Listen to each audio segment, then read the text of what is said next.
Hello everybody, welcome to round two. I thought I'm filming this like straight after, although I've got to open the shop.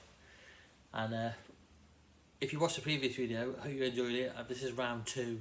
So this should be pretty quick, but you know what quick is with me. So get a comfy seat, find something nice to drink, get something ready to watch on the telly for when you just go, that's enough. Have some bloke come in the shop and go, love your videos, get about 2 minutes in, that's enough. So mate, Merry Christmas. Right, so this is going to be round two, 10 questions. This is about stuff I've got in the shop. So you get records when you start selling records. There's just some artists that appear more than any others. Last year I did this tweet out of records that appeared more than any others, and it was like Sky, Jean-Michel Jarre, Moody Blues. Slightly different list this year. Some of those artists still get a ton of, but I did make a complaint last year that I'd never seen a Paul Young No Parlay. I was like, yeah, I'd never seen one. There's all this thing on the internet about how they're everywhere. I was like, I've never had one in. I have now. I have. I'm not even laughing. It's not a joking matter. I quite like the album though. I quite like it. It's good. There's not like a guilty pleasure or nothing. Music is music, but it's a good album. Paul, got a new fan with me, mate. Right, let's get into these questions. I'm going to try and work as I'm doing. I'm cleaning some records. But let's get into these questions. I've got them on my phone. So I'm going to go through artists. I'm going to ask you a question. And if you go on the internet, you find out all these answers. It's dead easy. But don't do that. Just answer the questions. You ready? I'll ask a question and give you a little bit of time, I guess. And then you can pause it, whatever. Okay, question one. Perennial shop favourites, Ultravox. I really must give them a proper listen. I was reading about them all last night. I thought, the career sounds fascinating. The question is, how many copies of Ultravox albums do I have in stock at the shop right now? To guess. Don't guess stupid. It's not stupid numbers, but it's funny numbers. I've sold loads. I sold one to some unsuspecting woman, and then I was like dead excited and telling her about the shop and Ultravox and pointing her to the tote bag because I've got it all written on the tote bag over there. And I'll show you my tote bag if you don't know what I'm talking about. There's my tote bags, and it's like Ultravox, and she just kind of went, okay, they're nice bags, yeah. Anyway, how many do I have in stock at the moment? Question one. All right, give you a minute. I'll have a cup of tea while you're doing that. Look out the window. Filming this on a Tuesday. Tuesdays are just like a non-day, aren't they? It's like, Wednesday you're thinking, weekend coming. Monday you're thinking, okay, week starting. Tuesday you're thinking, And there's my insightful thought for the video. Question two, Springsteen. Got loads of Springsteen in, and loads of like all sorts of albums. Born to Run, Nebraska, River, obviously Born in the USA, tons of them, the live box set, Asprey, got loads of them, and keep getting them coming in collections, which is great, and they're all pretty good condition. The question is, you don't care about that. Name any US #1 single Bruce Springsteen's had. Any #1, I've got them written down here. Name any US #1 single Bruce has had. Okay, so you have a think and give that answer. I'll give you a little time. Need the countdown thing, but that'll probably get a strike on YouTube because you can't hum anything. I thought about playing my old band's demos on here to see if they get a copyright strike, but A, I wouldn't want to subject you to that. They're not bad. They're pretty good. But B, it probably would have a copyright strike. All right, you ready with that one? 3, Wings. Loads of Wings in, particularly the album Venus and Mars, and it was obviously a multi-squillion seller, 1976. And you get like copies in that crap, and they're worth less than £2. So someone was trying to get in the shop then. Oh, it's the printer. If you watched the first video, the printer's going. It's working. I didn't send anything to the printer. It's a bit disconcerting. Okay. I'll tell I was Brit. Alright, Wings. Released in 1976 and featuring 2 snooker balls on the cover, right? Without looking, because it's easy to look. What colour are they and in what order? Alright? Should know it. Anyway, when you get that album, it comes inside the crap and it's like worth nothing. Or it comes in and it's like mint and it's got the posters and the stickers and you think, oh, that's worth like 30 or 40 quid, something ridiculous. And no one wants to buy it for that amount. Anyway, so I've got loads of them. ABBA, question 4. Got tons of ABBA and you get loads in. And Greatest Hits 1 is not the album to go for because it's only got a few. If you like early ABBA, which is different, it's not the disco ABBA. But anyway, so first question for ABBA is, which one of them looks like my Uncle Mike from the 1970s? No, it's not her. Sorry, Uncle Mike.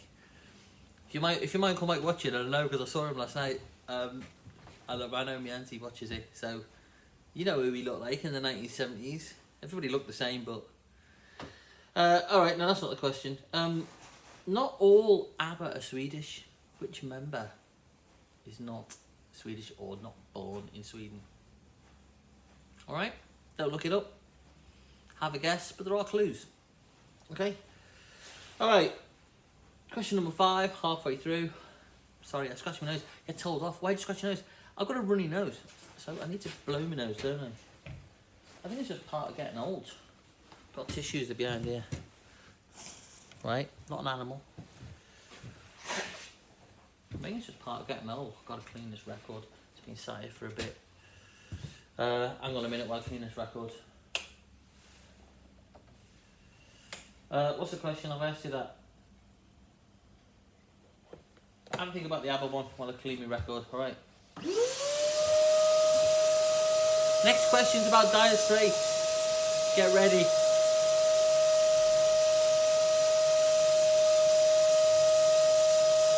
Ooh. It's alright question.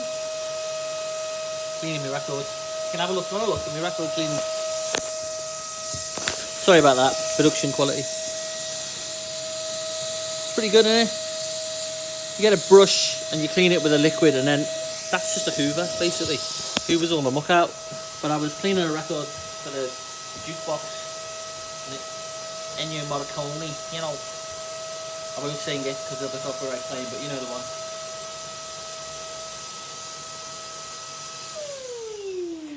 I think that's probably done it. I'll clean the B-side in a minute.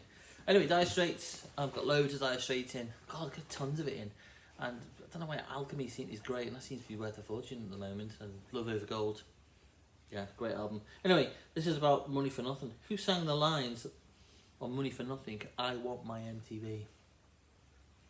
Who sang the lines? I want my MTV. Anybody see Dire Straits live? I saw them at that Nebworth Festival thing in early 90s. It was a horrible gig just to get to, and it was raining, and it was and then you had to wait. There was Pink Floyd coming on last. I thought I was waiting for all this, and then it's Pink Floyd. Obviously, I love Pink Floyd, but it's like, you know, you just don't stand there all like 24 hours, whatever, just to listen to like an 8-minute, like, you know, 2-note keyboard intro to Shine on You Crazy Diamond. I thought, I could do that at home. Anyway, there's no questions about Pink Floyd on this. It's just Dire Straits who sang I Want My MTV. Right. Question 6. This is about No Parley. I've acquired loads of them in the last year. And didn't he do Love Will Tear Us Apart on it? I've listened to that recently and I like it.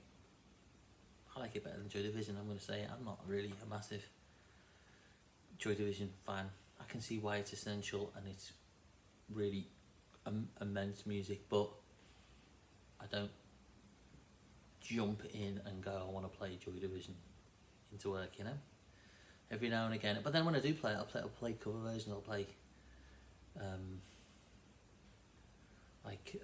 if Therapy do a great cover of Isolation. I'm a big Therapy fan anyway, but their version is just, I don't know, maybe I like it with a bit more to it. They're brilliant and they're immense and they're very talented guys. You know, we've all got our choice, right? No Parlez, right? Yeah, okay. He was on top of the pops. Paul, let me get this question right. Paul Young was in a band that released a single that was on tour with the Pops. There was a hit single before he was a solo artist, and it was called Toast. That was 1978. What was the name of the band? Yeah? Okay? Like, not... Just have a think of that one. What's the name of the band? Alright. Have a look at the Haunted Printer. I don't know what it is. Woo! Big news! Big news last night was about Terry Hall. And I was really shocked and saddened. I went to Coventry. I lived in Coventry for about 7 years. I went to Cov Poly, and I remember being in bands and playing, and you'd see members of the Specials knocking about Cov, and I was I was just so excited. I couldn't believe it. And Cov is a tiny city, and had a vibrant music scene, and not just those, but indie rock stuff and all sorts. And I remember seeing Terry Hall. I don't think he lived in Cov anymore, but I think he must have been back there for something. I saw him in the precinct, and I was like, unfortunately, Cov was like, a horrible 1950s regenerated precinct, very brutalist, and all very nice to reflect back on now and goes into brutalism, lovely, but it wasn't really when you were living there in the 90s. And I saw Terry Hall, and he was like this light walking towards me, and I was this greasy, long-haired sort of rocker, and I was with my mate Mark. Hello, Mark, I love you, man. And I was like, there's Terry Hall, the most scouse rock.